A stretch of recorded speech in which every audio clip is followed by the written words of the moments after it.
Well, good afternoon, everyone, and thank you for joining us to our third annual Employer Impact Conference, which is hosted by the Cooperative and Experiential Education team at the University of Waterloo. My name is Nora McCrae, and I'm the Associate Provost of the unit, and it is my tremendous pleasure to welcome returning guests and new guests to this event. If you would like subtitles for the event, please enable closed captioning by clicking the button that says CC on your menu bar. And as we begin, I would like to respectfully recognize the traditional territories where we gather today. The University of Waterloo acknowledges that much of our work takes place on the traditional territory of the neutral Anishinaabe and Haudenosaunee peoples. Our main campus is situated on the Haldeman Tract, the land granted to the Six Nations that includes 6 miles on each side of the Grand River.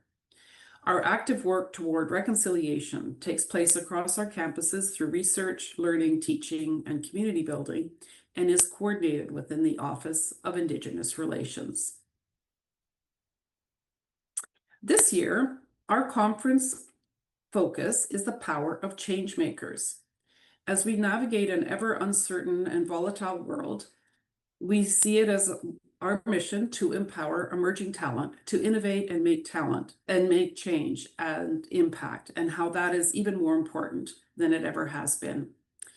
However, the responsibility of driving change doesn't rest solely on future talent. Employers are also a key component of that.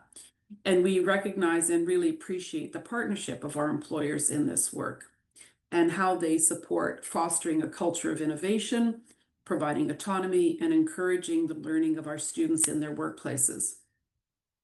Today's sessions will provide you with valuable insights and strategies to drive growth, strengthen collaboration, and empower our students to innovate for success.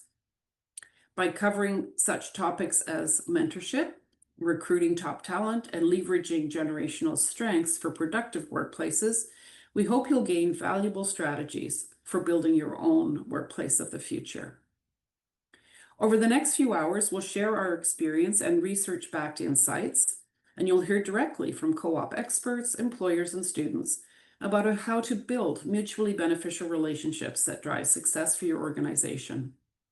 So thank you very much for being here today. And whether you stay for one session or the entire conference, we hope it will be a valuable use of your time. Before we dive into our keynote session, though, it's my pleasure to welcome Dr. James Rush, who's our Vice President Academic and Provost at the University of Waterloo, to share some opening remarks. Welcome, Dr. Rush. Thanks very much, Nora, and good afternoon, everyone. I want to thank you all for taking the time, first of all, to attend this year's Employer Impact Conference. It really is inspiring to see so many employers, partners, and alumni here or online. Today, I saw the count up to over 100 just as things were beginning, and I'm sure it's still climbing. Your participation in being here today for the program really speaks volumes about the critical role that we all play in shaping the next generation of change makers and your collective commitment to it coming from different areas and different perspectives on that issue. So today, I think we celebrate not only the power we have as contributors to the emerging talent, though, but also the profound impact that the students themselves have as innovators and as leaders and change makers. And all together, I think we form a dynamic ecosystem of possibility and transformation and creating the conditions for students to thrive. This ecosystem is fundamental in the University of Waterloo's Global Futures work, bringing together professionals and students to develop solutions for humanity's most challenging problems. And in that context, I'll echo what University of Waterloo's founding president, Gerald Hagee, said when he said that he cannot perceive a time when the universities will not be challenged by new requirements from our society, and equally cannot foresee a time when the University of Waterloo will be so hidebound by traditions that it cannot adjust itself to providing education to meet those needs. And I think that those prophetic words from 60 years ago actually still reflect the ethos of the university and wanting to engage in these ways through our educational, our co-op program, and working with industry of all sorts. Ensuring that we provide the education and the experience to students to meet the changing needs of society requires a close integration with employers, those businesses that are driving change in society through a collaborative and often interdisciplinary approach. And we share so many values in this regard. At the University of Waterloo, we're really proud to have the world's largest cooperative education program, and our commitment to experiential learning is unmatched, with more than 25,000 active students enrolled in over 120 accredited co-op programs across 6 faculties. That robust and successful program is possible because of our global Higher Waterloo network, which connects with more than 8,000 employers in more than 60 different countries. And that network helps create these invaluable pathways for our students to gain real-world experience and to contribute meaningfully to industries around the globe. I want to thank you for being part of this. We're also proud to prioritize investment in industry and employer partnerships, which serve as the cornerstone of our commitment to fostering growth, innovation, and opportunity, not just for our students, but for the broader community as well and beyond. Our Waterloo at 100 vision reinforces this commitment. So as we prepare for the future of work and we equip our students to be agents of positive change, Waterloo at 100 serves as our roadmap. It lays a foundation for bold ideas, for meaningful connections, and a future that empowers change makers to lead on the global stage. And it's very much consistent with the, as I said earlier, the ethos of this conference and with the way of thinking of the folks that are engaging in this way. By embracing a global perspective and strengthening our ties across industries and communities worldwide, we're ensuring that emerging talent is equipped to navigate and to shape the challenges and the opportunities of tomorrow. We can't do it alone. And so once again, on behalf of the University of Waterloo, I want to thank you for your continued dedication and partnership. Together, and it is together, we're not just preparing for the future, we're creating it together. Thank you very much, and I hope you have a very fruitful engagement through the conference. And I'd like to turn it back to Shabnam. Thank you so much for joining us, Dr. Rush. We truly appreciate your support of our work at Cooperative and Experiential Education. Hello, everyone. I'm Shabnam Ivkovic. I'm CEE's Director of Employment Relations. I've been with CEE for over 15 years now, and have had the pleasure of connecting with many employers across industries globally. These have been rich opportunities to seek their perspectives on recruiting and working with co-op talent. Now, more than ever, the industry landscape is being impacted by geopolitical, technological, and economic headwinds, which present both great challenge and immense opportunity. And in this constantly changing landscape, student talent in the workforce is an asset for organizations to steadily move forward, as well as stay ahead of intergenerational workplace values and trends. Our Waterloo students especially bring grit, entrepreneurial attitudes, and innovative mindsets into the workplace. I hope that today's sessions inspire you to support your teams, including co-op students, to be catalysts of transformation, whether that is daily operations or long-term strategic changes. Harnessing the power of change makers helps organizations to be resilient and successful. A couple of quick Zoom-related pieces before I introduce our keynote speaker. We'll be sharing resources, information, and handouts in the resource section tab. These are available to you to download during the conference. If you have questions for any of the speakers during a session, please enter them into the Q&A section located along your menu bar at the bottom. If you have any technical issues or would like assistance, please reach out via the chat function. At the end of each session, there will be a post-session survey. Please keep an eye out for it. It might show up in chat, it might pop up on your screen. Please do take a minute to provide feedback. This is critical to us for understanding the value of our session content. It is now my distinct pleasure to introduce our keynote speaker, Mark Czapesky. Mark is the Vice President of Programs at Electricity Human Resources Canada. He has more than 14 years of experience working in management, business development, and marketing. He has led labor market intelligence studies, publishing recommendations for Canada's electricity and renewable energy industry. Mark's previous work has taken him to Taiwan, the sub-Saharan Africa, and across Canada. He worked in the international development, education, and web industries before coming to not-for-profit management. Mark is a member of the leading work-integrated learning organization, Co-operative Education and Work-Integrated Learning Canada, we affectionately refer to as CWIL Canada. This organization brings together higher education institutions, community, and industry to help create the highest quality of work-integrated learning programs. Mark and EHRC have participated in CEE's environment scans since 2022 to discuss their talent research and insights. This year, we've embarked on a long-term partnership with EHRC as a key strategic industry partner. We will actively work with them on demand generation, promotion, and information sharing opportunities for our mutual benefit and future collaboration. Mark is joining us today to share his insights on how to build collaboration and foster change within an organization and community.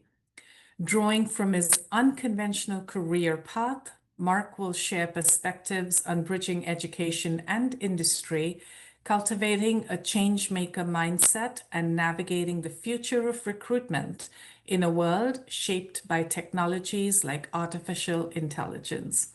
Please join me in warmly welcoming Mark. Over to you.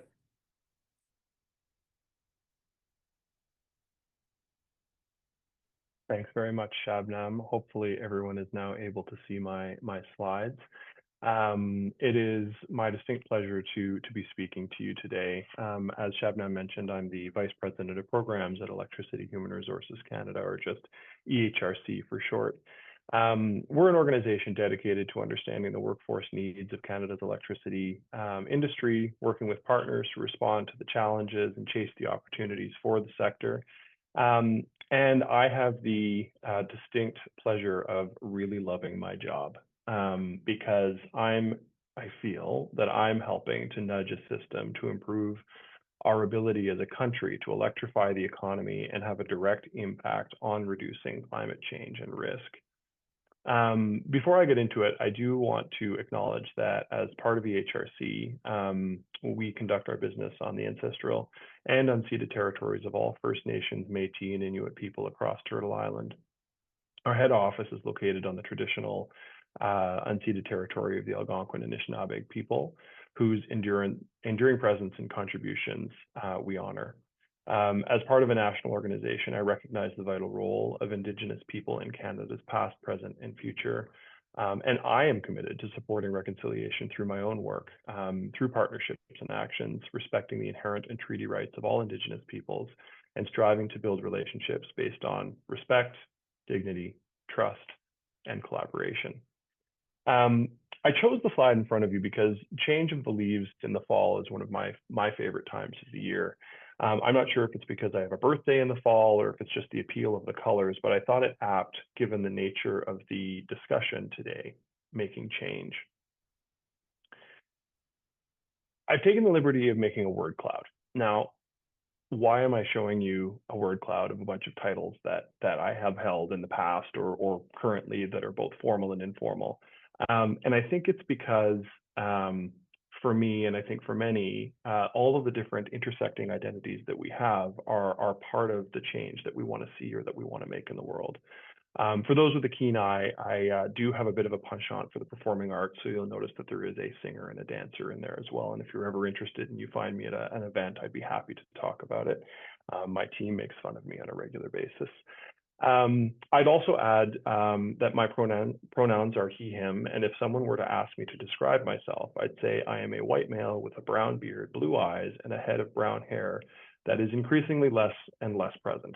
Some would say bald. Today, I'm wearing a pink collared shirt and a light blue blazer with a dark blue background. I also have the honor of speaking with you about being a change maker on the invite of the University of Waterloo, which is a tall order to be sure. Before I really get into it, though, I do have a poll.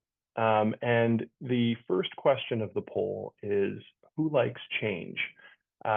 So feel free to answer. I'm really curious to see what the responses are.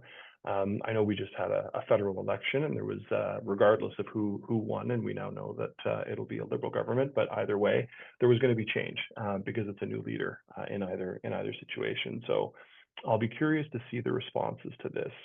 Who likes change? Because a lot of people say that they like change, and it may not always be the case.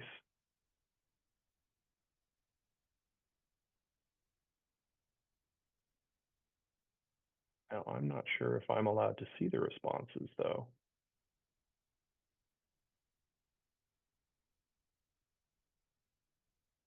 Well, either way. For those who do like change, this is probably a good conversation for you that we'll be going through today. For those who aren't sure, still probably a good conversation. And for those where change is an absolutely not, I would be interested to see what you say after we talk a little bit later. So I'm actually going to go on to the next polling question. So who sees change in a system, a policy, a practice, some part of your life? Doesn't have to be a big one, could be a little one, could be a big one. And what would you like to see changed?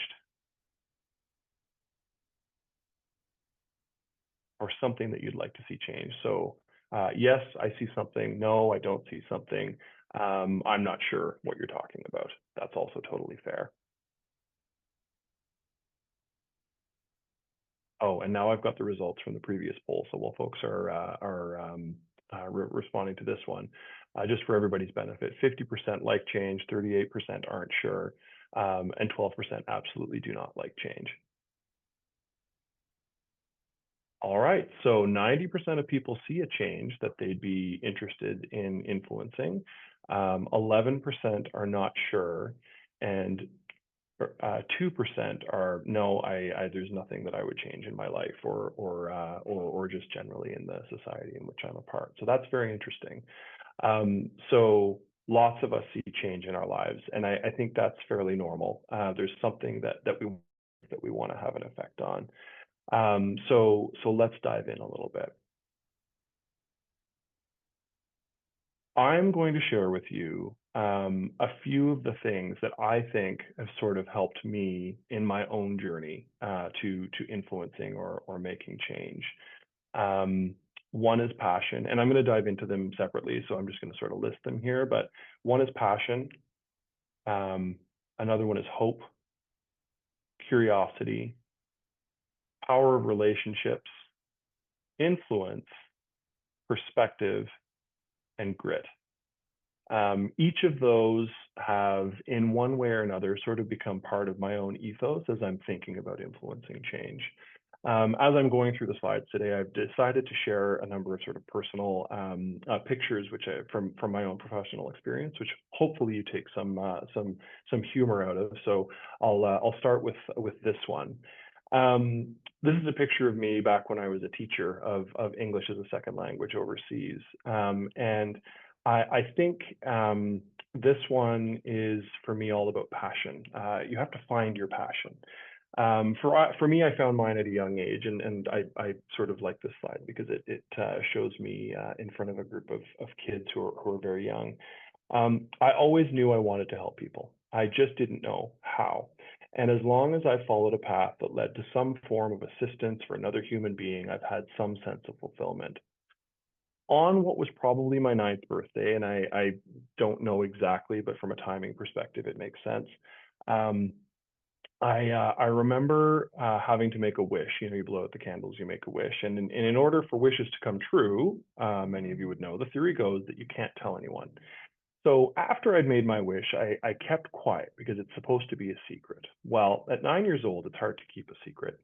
And I remember my grandmother telling me later in private that this whole keeping a wish secret thing is batty and that I should tell someone, specifically her, because it's actually more likely to come true. So me being 9 and her having many more years of experience than me, I decided to tell her. So I told her skeptically that my wish was for peace on earth. Now, some of you, and I don't need to see you to know that you're probably rolling your eyes right now. And looking back on my younger self, I realized the naivete of that particular wish. In the current context, it really does appear to be naive. And if we're honest, it was probably born out of the historical context of the time. The Berlin Wall had just fallen. I know I'm aging myself a little bit. In November of 1989, there was a general sense of hope that things are going to be better in the world, and I wanted to be part of it. Now, that doesn't mean that I ended up where I am now easily, and obviously I'm not, you know, in peace discussions overseas and that kind of thing. And I've gone through a couple of degrees and 6 different core occupations post-graduation from my undergrad. But the underlying theme for me was always been in assisting others.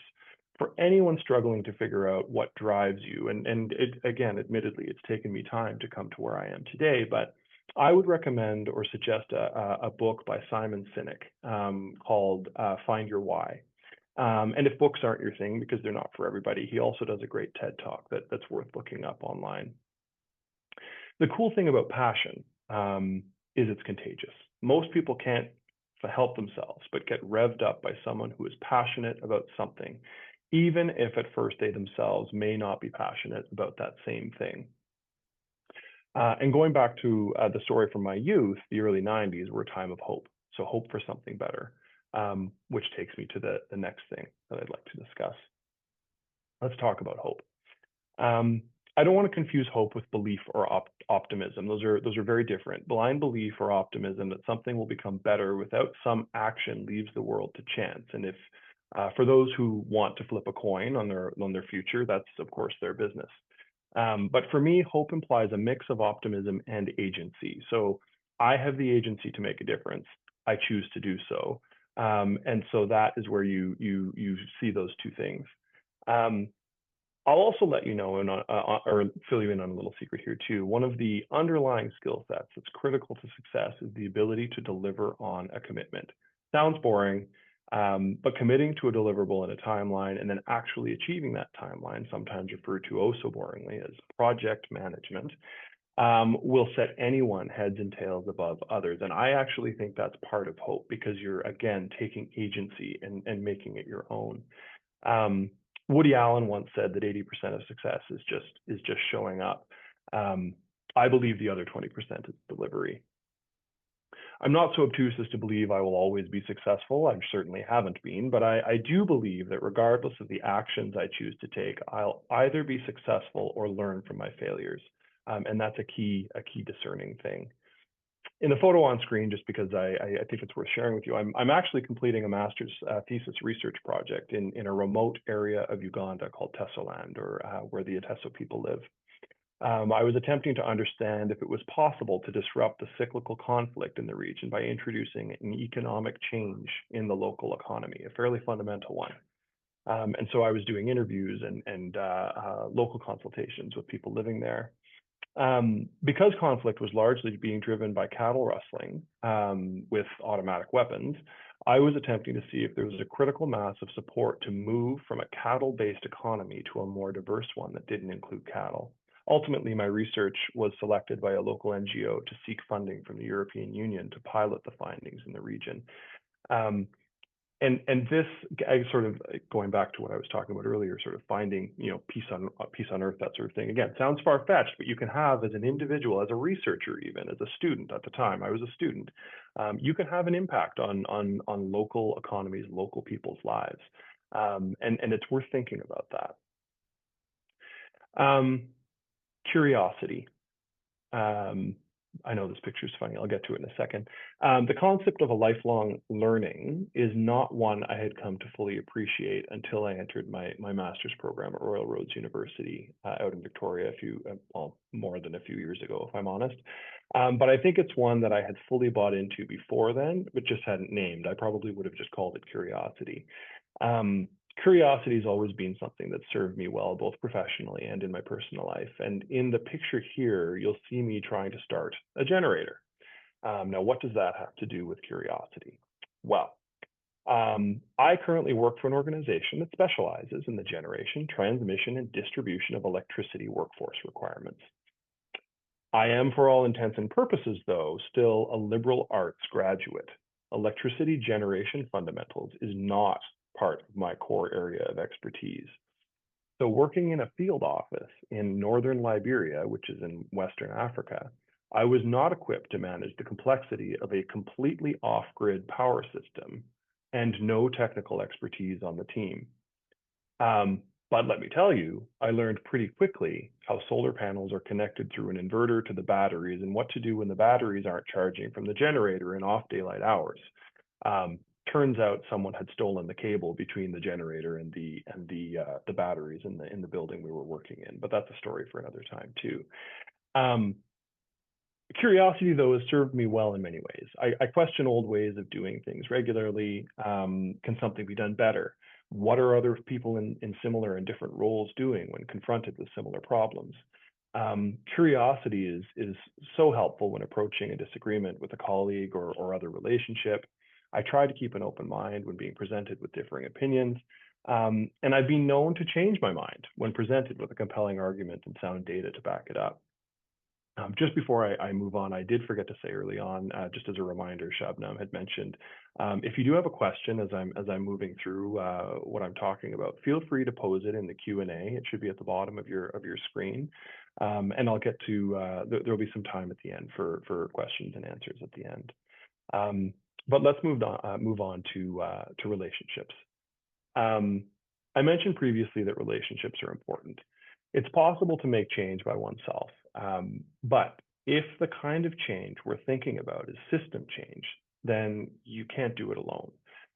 You need others, and something that I learned a long time ago is the power of relationships. I remember when I first graduated from St. Lawrence University more than a few years ago now that people always used to say, you need to network, go out and network.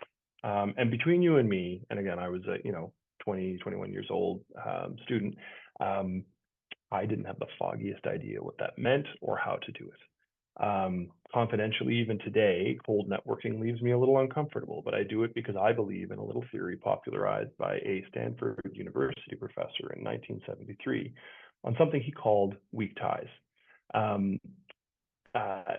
His name was Mark Granovetter.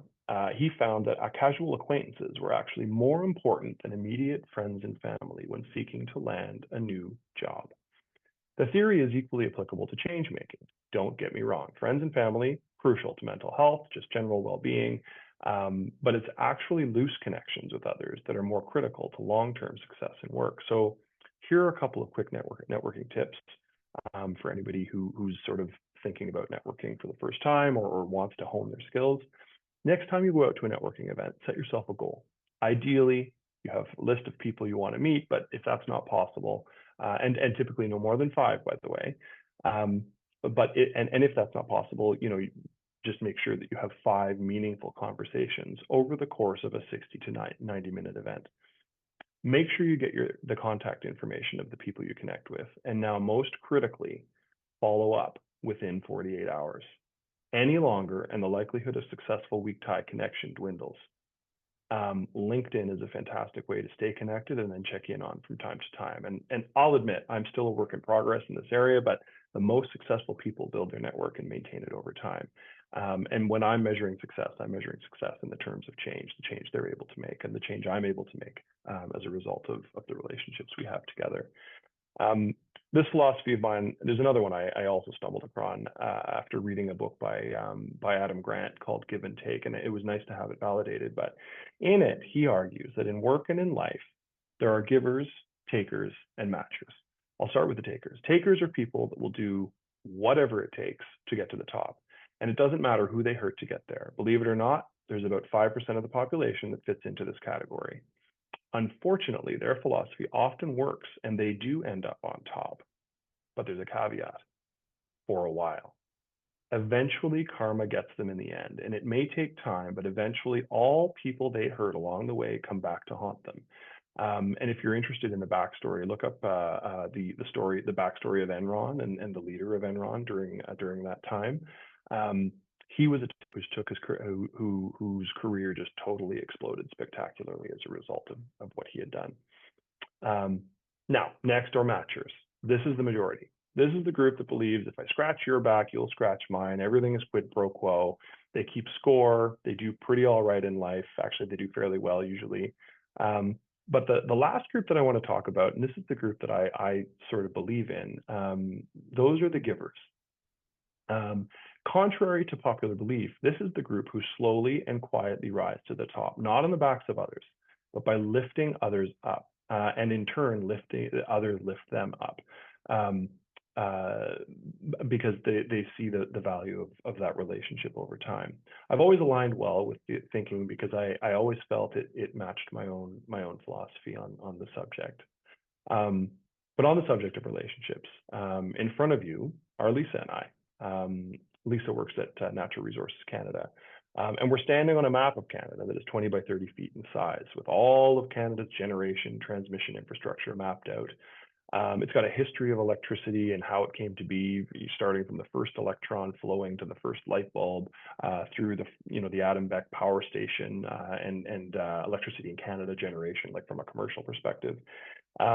It's got Indigenous treaty territories and language groups identified, and it has QR codes as you walk across, which bring up videos on phones, people working in the industry talking about their passion. And it's a tool that we developed to engage with grade 6 to 8 students in electricity curriculum and hopefully allow them to see themselves as part of the solution to climate change. Because there's one thing we know, that the next generation of people are critically worried about climate change, that we're not doing enough. But the cool thing is, this is an industry that is already doing a lot. And I'll talk more about that in a second. But our team at EHRC developed relationships with the team at Natural Resources Canada to bring this project to fruition. And it was years from concept to delivery, but it's something all of the parties can be proud of. And every year, around 9,000 students across Canada walk across this map, which now takes me to influence. I mentioned the importance of relationships.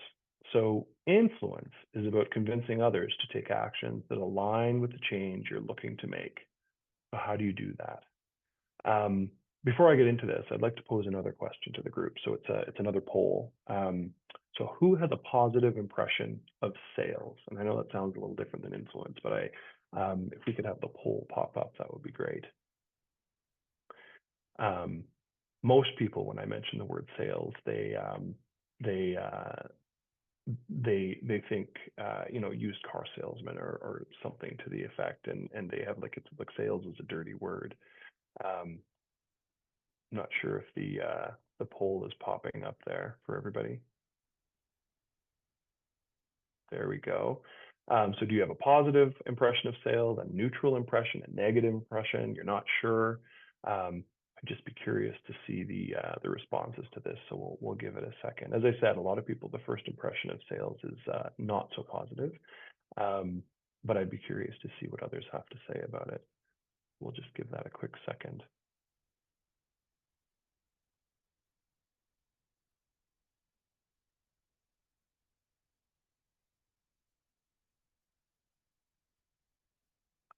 Oh, interesting. Where most people have a negative impression of sales.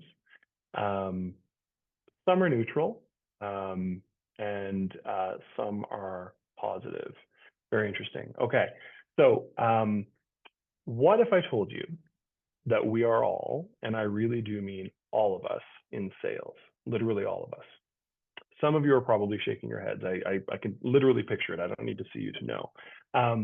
Thinking of the last time you bought a car, as I mentioned earlier, from a used car salesman, that is usually the version of sales that people think of. And having been the person who's bought a car from a used car salesman, I can assure you that is not actually what I'm talking about. Like any discipline, there are good salespeople and there are bad salespeople. And so what if I told you that the last grant or funding proposal you wrote and submitted was a sales pitch? What if I told you that your last thesis defense was an idea that you were pitching to the review committee and could also be viewed as a sales pitch? Sure, it was grounded in data, but it's a sales pitch. You're pitching an idea. You want people to buy into your idea. How many of you have called up a friend on a Friday or Saturday night and said, let's go out and had to talk them into it? You sold them on it, and you probably had fun afterwards, but you had to sell them on going out or going to the same movie together. Change is as much about sales and influence as anything else. And there's no better book recommendation here for you than Stephen Covey's How to Win Friends and Influence People. It's an older book, but I still think it's highly, highly relevant in today's day and age. One of the principles I've relied on time and time again is storytelling. So when we think about influence, how do you connect with someone? How do you get them to buy into your idea? There's power in a story. Humans have been telling stories around the camp or cooking fire since time immemorial, and we're wired for it. Data is great, don't get me wrong, and decisions should be grounded in data. And you know, when we're trying to sell somebody on something, we should believe in what we're doing, and it should be grounded in data. But if you want people to really buy in, it's important to tell the story when proving a point.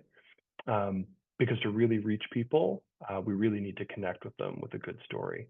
So Maya Angelou once said, you know, people won't remember what you said. They might not remember what you did, but they will always remember how you made them feel. And stories make people feel. I'm going to switch gears here and talk a bit about the importance of perspective. And borrowing from what I just said, I'll start with a story. A number of years ago, it was 2009, I found myself in northern Liberia in East Africa, or West Africa, West Africa, supporting a local NGO to build out field office operations and also an access to justice program in partnership with local government, other NGOs in the region. For context, at the time, Liberia was just a few years post-Civil War. They had elected the first female head of state in Africa. There was a lot of momentum to rebuild the country, very little judicial system or process in place. I was there to support in my small part for a local NGO in a small town called Ganta, which is way north in Liberia. And I dove in. I was working to support the victims of violent crime, ensuring due process was followed. I helped to author the country's poverty reduction strategy, policy response to the Millennium Development Goals. I consulted on their gender-based violence action plan as a nation, and this was all before, and that was a lot of work, I'm not going to lie, but this was all before our organization decided to take on an insecticide-treated mosquito net distribution campaign. And for anyone who's unfamiliar with West Africa, malaria is endemic. You catch it by being bit by an infected mosquito, and everybody will get it over the course of their lifetime, not once, multiple times. And so ITNs, or insecticide treated nets, are critical to the campaign to end malarial infection. In 3 weeks, we distributed over 300,000 nets over a region the size of Prince Edward Island, with nothing but motorcycles, canoes, and people carrying these giant bales of mosquito nets and going house to house and ensuring they were installed correctly. Final project probably saved more lives than anything else I've ever done, before or since. But at the end of the month, I was done. At one point, I had been working 12 to 14-hour days consistently for weeks on end. I took a break on Sundays and only worked 6. The mental toll incurred by reacting to so much violence on top of the long days and the demands and the stress had actually burned me out. And I share this story with you not for sympathy, but it's a little bit about perspective. I had already been burning the candle at both ends. By the time the mosquito net distribution campaign was complete, I had nothing left, less than nothing left in the tank. I remember at one point going out to stand in the tropical rain, barefoot in the red mud, staring up at the sky and thinking enough. At this point, I'd been in Liberia for just over 8 months. I had 3 more on my contract, and when it came time to renew, I declined and I came home. I knew I had reached my limit. In fact, I'd gone beyond. And so my message here is one of perspective. No one can change the world on their own. No one. We all need help. And we all need to take care of all aspects of our lives to have the impact we want to have. I'm not going to tell you that work-life balance is the way to find success in life, because I actually don't believe that work and life are separate things. If you found your passion and you're doing it for your work, then that's actually part of your life. The trick for me was to find a better balance across my life, the different aspects of my life.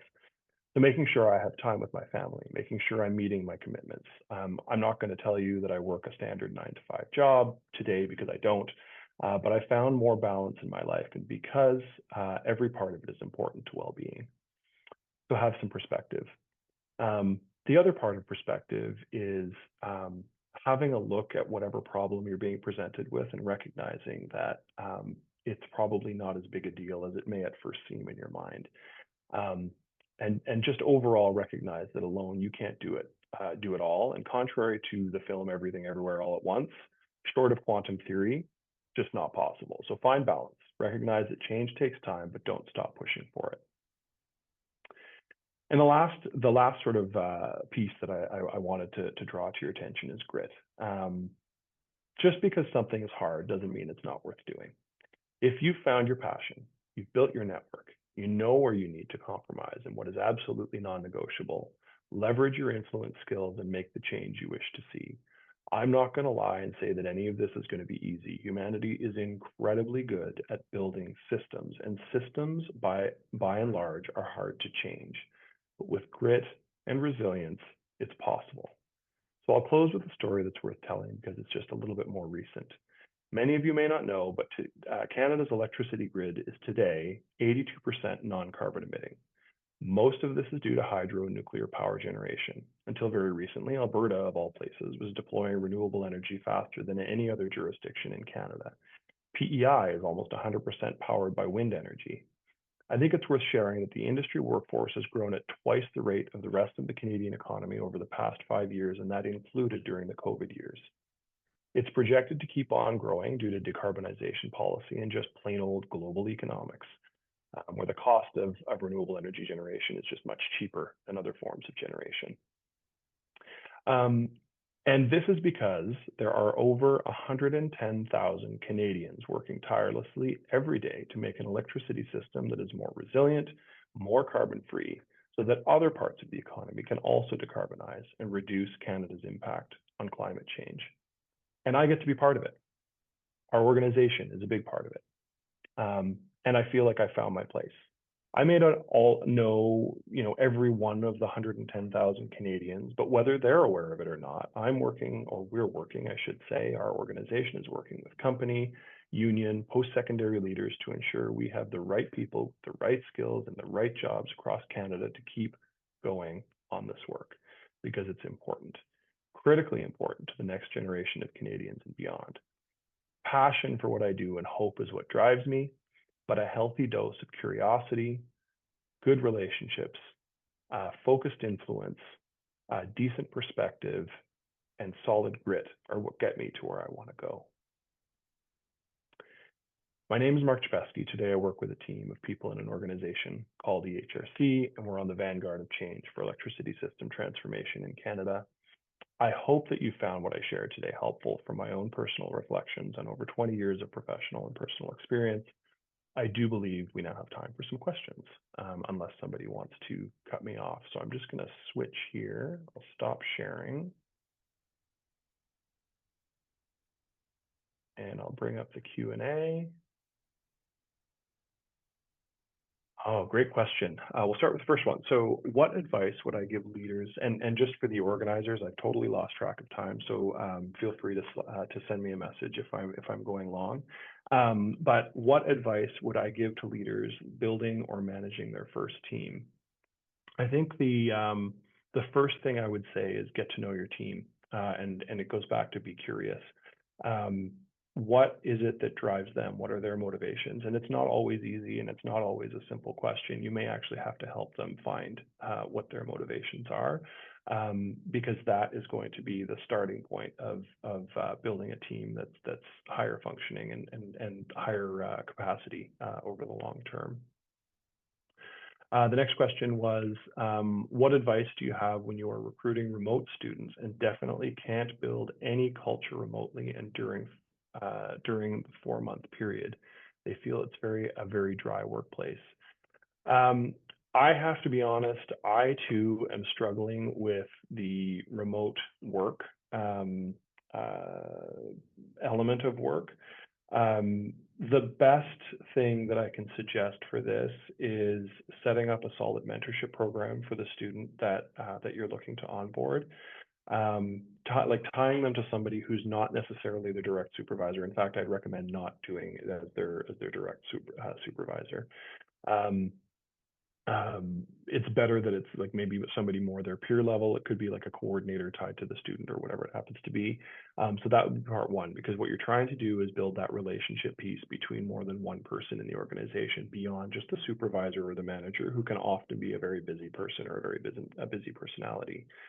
The second piece of it I would suggest is strong communication tools. So at our organization, we use Teams, we use Slack, we use email.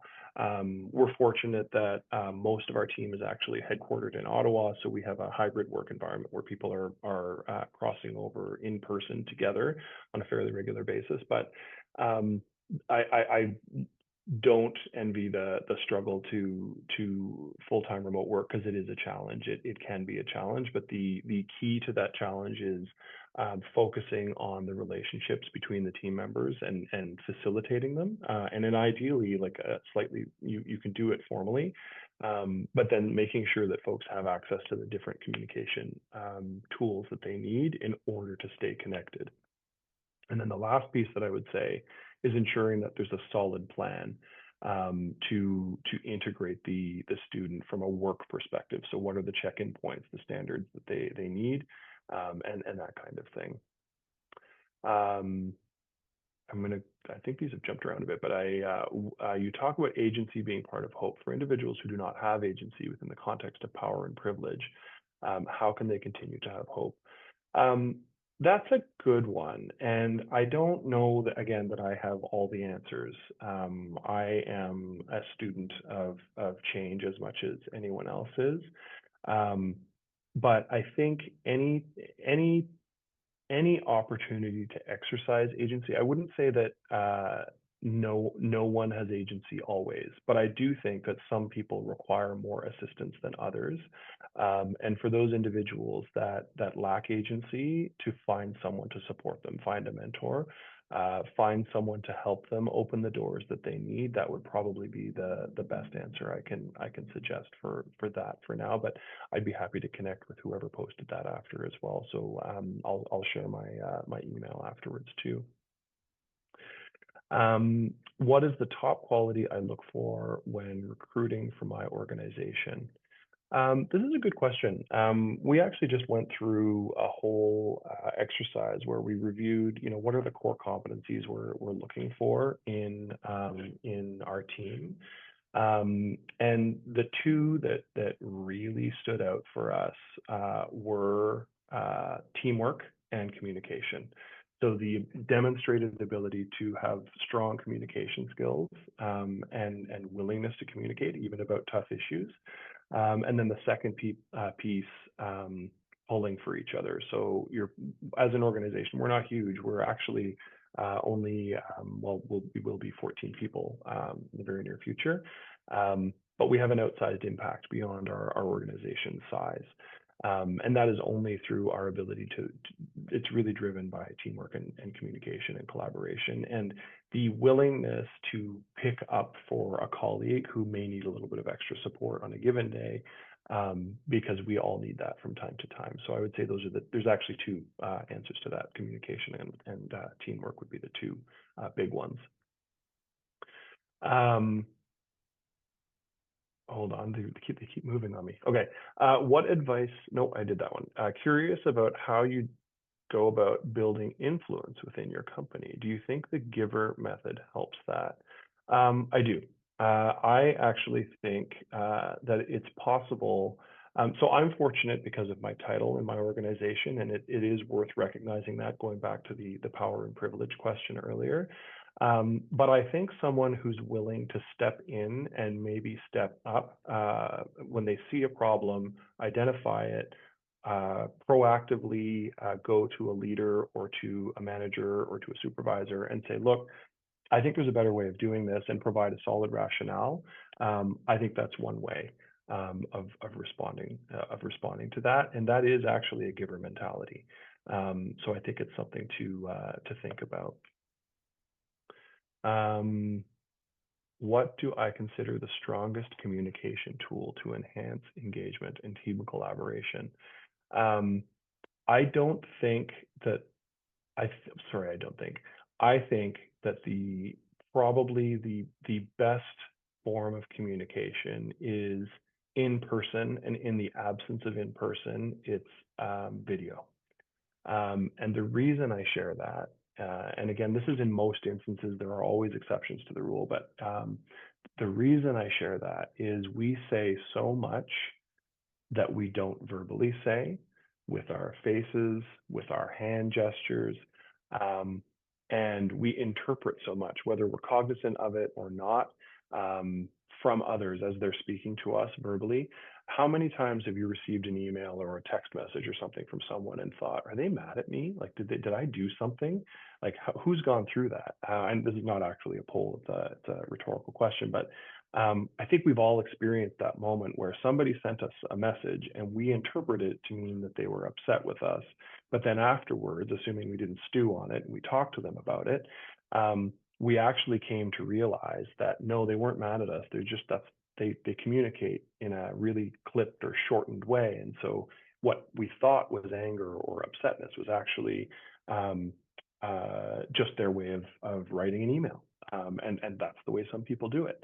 And I think you can diffuse a lot of that through video. One of my biggest challenges in doing webinars is I don't get to see the audience. So you all get to see me, but I don't get to see you. So I have no idea how you're necessarily responding to what I have to say unless I do polls or I have a Q&A at the end. So there are ways to create communication channels, but I do think that there is real value in the in-person or in the video call one-to-one. One of the questions, I work for a company that is merged with another company, and there is still a struggle with culture merging. A lot of people are still very negative about the other organization, including some leadership. This one's a tough one. I've been through a merger, and I can tell you that it was an imperfect merger. We were actually bringing together two companies, but we hadn't yet completed, I would say we had completed financially and organizationally the merger of two other companies, but we were still in the midst of going through the merger of the cultures of those two companies. They were still two very, very different cultures. There was still a reticence or a desire not to be part of the same company, even though those decisions were long gone. And then we went through another merger. And I can tell you that from a culture perspective, it was challenging. And the only real answer I have for this is you really need to follow the fundamentals of a change management plan when going through that kind of change in an organization. Any organization that goes through a merger or an acquisition or a downsizing, whatever it happens to be, there needs to be a fundamental change management plan. And again, I'm not your expert on organizational change management. That's not my area of expertise, but I would say that planning for it and then implementing against the plan and then pivoting when the plan doesn't go maybe quite the way you wanted are important elements. Having the feedback mechanisms built in to ensure that organizational change comes off the way that it's supposed to, because otherwise you end up exactly as the poster has suggested, where some people are just negative towards the change, and that won't change unless it's addressed. And so it sounds like it probably needs to be addressed because the change management plan, if there was one, wasn't effectively implemented. How did you end up working in the electricity sector in decarbonization? Great question. one of the interesting things for me is when I did, it goes back to probably my master's program. I did a multidisciplinary master's, so human security and peace building was the nature of the program. And so we were looking at the intersection between economy, society, geography, environment, politics, et cetera, et cetera, et cetera. And how does it influence conflict? And how can you, like, what levers can you use if you're in a peacekeeping or peacemaking or peace building? And I'm not going to go into the different definitions of each of those, but they do have very different definitions. But in a peace building capacity, how do you influence, fundamentally, how do you influence change to prevent conflict from happening in the first place? And one of the things that came to the top very commonly is that energy and access to reliable energy is a core, or almost like, if you think about Maslow's hierarchy of needs and what's critically important to us, energy is right at the bottom. It's one of the things that is fundamental to our survival as a species. We use it every day. And it actually can create conflict situations between countries, between regions. We're experiencing it here in Canada. Some of you may or may not recall in the early days of the tariff announcements between Canada and the United States, electricity was on the table. It was a very real possibility that someone would try to turn it off. Between you and me, that's very hard to do. It's not actually just like a switch somewhere that somebody turns off. So don't worry, that's not a thing. And it's also incredibly complicated because we actually buy and sell electricity over the border. But going back to the question, I joined EHRC about 7 years ago. And EHRC is an organization, as I mentioned, that specializes in sort of that intersection between labor, employers or industry, and post-secondary, as well as policy. So we're sort of at the nexus of all four. And it's my happy spot. I like to be here. It allows me to have influence in all of those different areas, or allows our organization to have influence in all of those different areas. And it's something that I'm very, very interested and passionate about. So hopefully that answers the question a little bit. Oh, here's a good one. I think this is worth answering, just because I think I'm down to 2 minutes remaining. Okay.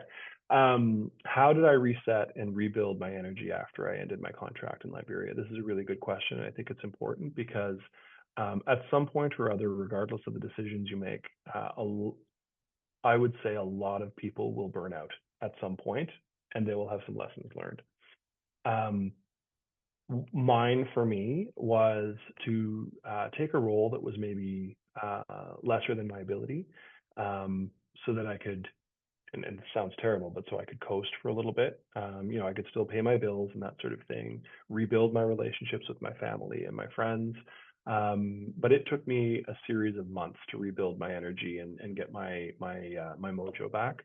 But that's what I would say. I focused on maybe taking a slightly lesser position for a little while than I was capable of, and